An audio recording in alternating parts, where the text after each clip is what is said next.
2003 दो A-10 Thunderbolt हमला विमान इराक के बगदाद के पास आसमान में उड़ रहे हैं। उड़ान नेता lieutenant colonel Raymond Dong T Strassburger और उनके विंगमैन कप्तान ग्रेग बिली बॉब थॉर्नटन जमीनी गठबंधन बलों के समर्थन में टोही मिशन पर हैं। लेकिन वॉरथॉग को कोई हरकत नहीं दिखाई दे रही। एक रेतीला तूफान नीचे से उठता है और पूरे क्षेत्र को निगल गया है। दोनों वैमानिक मौसम में सुधार की तलाश में ऊपर चक्कर लगाते हैं। तभी जमीन से एक जरूरी संदेश आता है। ये अच्छी खबर नहीं है। उनके मित्र first lieutenant John Coke Blocker वो पायलटों को बताते हैं कि टास्क फोर्स 269 मुथैना ब्रिज के पास भारी गोलाबारी में फंसा हुआ है। पहली हमूराबी रिपब्लिकन गार्ड आर्मर डिवीजन के T-72 टैंक टिग्रिस नदी के पार हमले में अमेरिकियों पर गोले दाग रहे हैं। अमेरिकियों के पास गोला बारूद कम है और वो घंटों घुसपैठ के बाद बेहद थक चुके हैं। वो पलटवार नहीं कर सकते। इराकी पुल पार कर गए तो हम सब खत्म। हमें मदद चाहिए। तैयार हो? हाँ। दोनों वॉरथॉग उलटकर सीधा रेत के तूफान में गोता लगाते हैं। दृश्यता सुरक्षा सीमा से बहुत नीचे है। जमीन पर इराकी पैदल सेना छिपने की जगह से निकलकर अमेरिकी सैनिकों पर गोलियां बरसाती है। कोक झुकता है। गोलियां बरसते ही डॉन, तुम्हारी जरूरत है। मेरा मतलब अभी। डोंग और बिली बॉब गोलियों और धमाकों की आवाजें सुन सकते हैं। कोक के रेडियो संदेश पर अचानक बगदाद की इमारतें उभरने लगती हैं जब दोनों पायलट शहर के ऊपर नीचे उड़ान भरते हैं। शानदार दिन है। टिग्रिस नदी दिखती है और वो उत्तर में उनकी ओर जाते हैं। लक्ष्य की ओर दौड़ते दोनों ओर इमारतें छोड़ते हुए जमीन पर कोक राइफल निकालता है और धुंध में बिजली से दुश्मन की गोलाबारी पर पलटवार शुरू करता है। वो बिना एक पल गवाए और भी ज्यादा जल्दी से रेडियो पर संदेश देता है। कंफर्म, हमारे साथी नहीं है पुल के पूर्व में। वो एक साथ दो लड़ाई लड़ रहा है। डोंग और बिली बॉब रफ्तार से पास आते हैं। जैसे ही वो जमीन से आते संदेश सुनते हैं, पुल का आकार उभरने सा लगता है। बिली बॉब डोंग की साइड से अलग होता है, अपने लीडर को निशाने के लिए जगह देते हुए। अब पुल साफ नजर आ रहा है। डोंग स्टिक खींचकर उड़ता है। जेट इंजन की चीख का तूफान युद्ध के मैदान पर आता है। वहां विमान है। डोंग पीछे झांक कर लक्ष्य ढूंढता है, पर तूफान जमीन निगलता है। कुछ दिखने से पहले उसे लक्ष्य पर निशाना लगाना होगा ताकि कोक नीचे से पुष्टि कर सके। मार्ग डाल रहा हूँ। वो धुआं बारूद वाले रॉकेट पॉड चुनता है जब फिर से नदी और पुल के साथ लाइन में आता है। इस बार इराकी विमान भेदी बंदूकें तैयार है। 23 mm विमान भेदी तोपें गरज उठती हैं, हवा को ट्रेसर्स की भारी कतारों से चीरती हुई। छोटे गोले। समझ गया। उसके जेट से आग का गोला चूकता है, पर डोंग बढ़ता है। वो पुल के पूर्वी छोर को निशाना बनाता है और ट्रिगर दबाता है, पर कुछ नहीं होता। रॉकेट खराब है। पुल तेजी से पास आ रहा है। वो टैंकों की झलक और वाहनों की परछाई देखता है जब वो लक्ष्य के ऊपर तेज और नीचे उड़ता है। बिना स्मोक रॉकेट्स या कुछ भी सोचे वो फ्लेयर रिलीज बटन दबाता है और आतिशबाजी की पंक्ति गिराता है। नदी के किनारे वो जोर से दाएं मोड़ता है। इमारतों के ऊपर से रगड़ते हुए निकलता है, वायु रोधी गोलाबारी के बीच। हमें मिल रही है AAA और टैंक दिख रहा है। मंजूरी चाहता हूँ जब मुमकिन हो। तूफान के बीच कोक दूर से चमकते फ्लेयर देख लेता है। उसे पता है डोंग सही जगह पर है। डोंग, हमले की अनुमति है। कॉपी, शुरू करता हूँ। डोंग वापस मुड़ता है, इस बार असली ताकत के साथ। इराकी AAA गनर तेजी से आसमान में जेट इंजन की गड़गड़ाहट की खोज में लगे हैं जब डोंग के थंडरबोल्ट का खतरनाक आकार दूर दिखाई देता है। धुंधले नजारे हाथ से घुमाने वाली तोपों से निशान लगाना मुश्किल बना देता है।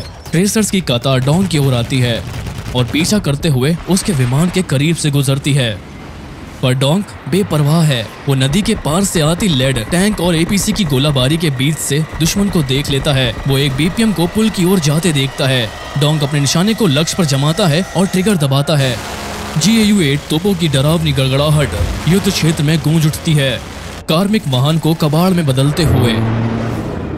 डोंग दुश्मन के ऊपर से निकलता है और नाग उठाकर मित्र देशों की ओर पश्चिम को मुड़ता है, पीछे विमान भेदी गोलियां लिए। मेरे पास घेरे में टैंक है बॉब।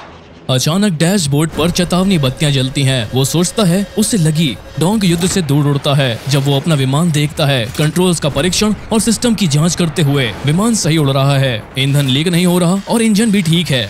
सिर्फ एक समस्या दिखती है, उसका drop compensate reticle head up display से गायब हो गया है। वो मास्टर अलार्म बंद करते हुए बैलिस्टिक कंप्यूटर वापस शुरू करने की कोशिश में है, लेकिन वो बंद हो चुका है। समय न गवाए वो अपने विंगमैन को उसकी जगह लेने को कहता है। बिली बॉब को वापस कहने की जरूरत नहीं, कि मॉब 7-2 दक्षिण से आ रहा है। वो अपने A10 को तूफान के बीच नीचे लाता है और नदी के साथ सीध में करता है। धुएं के बीच युद्ध क्षेत्र साफ दिखाई देता है और वो अपना निशाना पहले दिखते लक्ष्य पर जमाता है, एक T-72 मुख्य बैटल टैंक। दुश्मन का टैंक 30 mm की कवच भेदी गोलियों में डूब जाता है।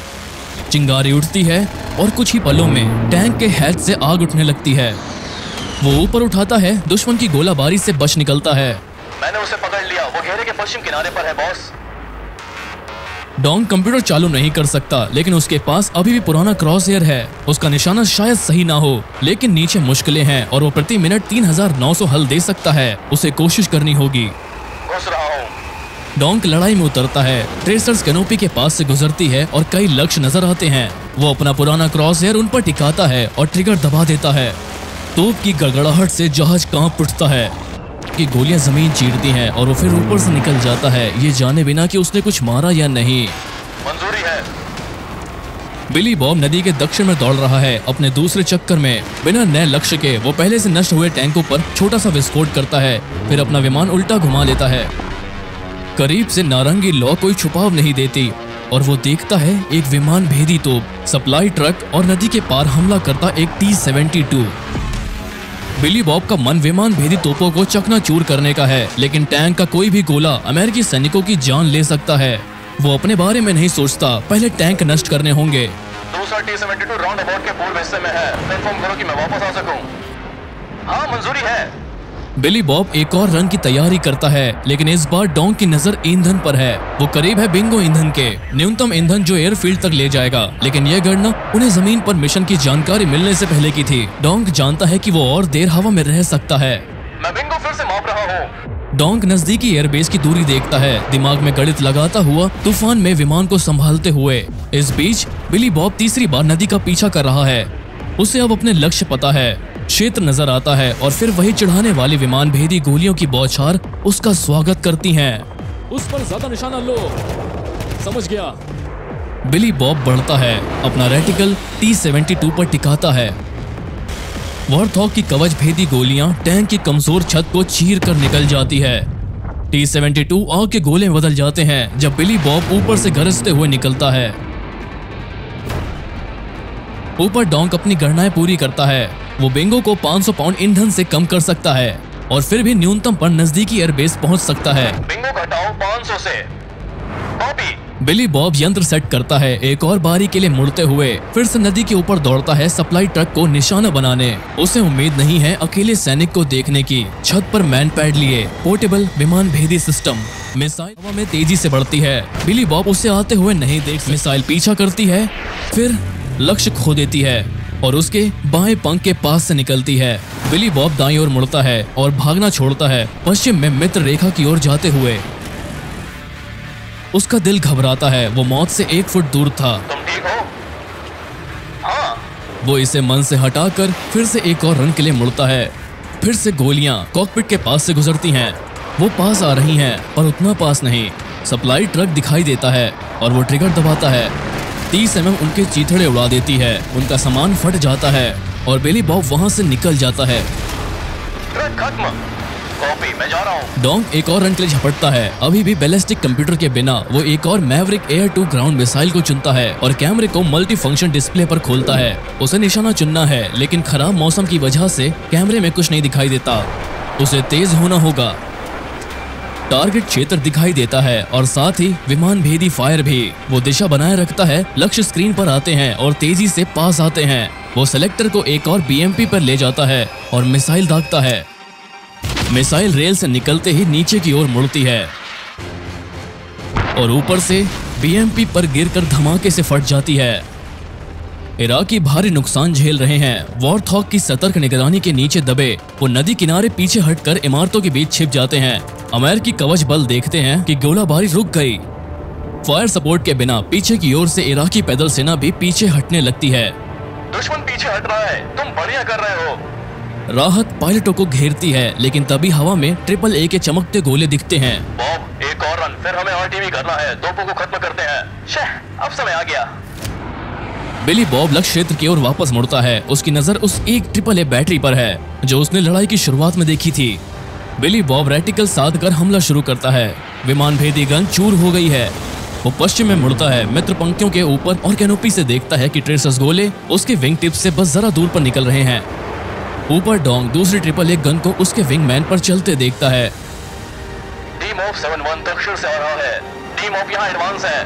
तुम बटालियन और कंपनी कमांडर को बहुत खुश कर रहे हो इस वक्त। जाओ और गोला बारूद लाओ, ये आदेश है। अगर तुम जितना संभव हो ऐसा कर लो तो मैं समझता हूँ कि तुम ट्रिपल ए का सामना कर रहे हो, तो ऊपर सुरक्षित रहना और जितना हो सके लक्ष्यों पर हमला करो। अच्छा कर रहे हो, अच्छा हिट था।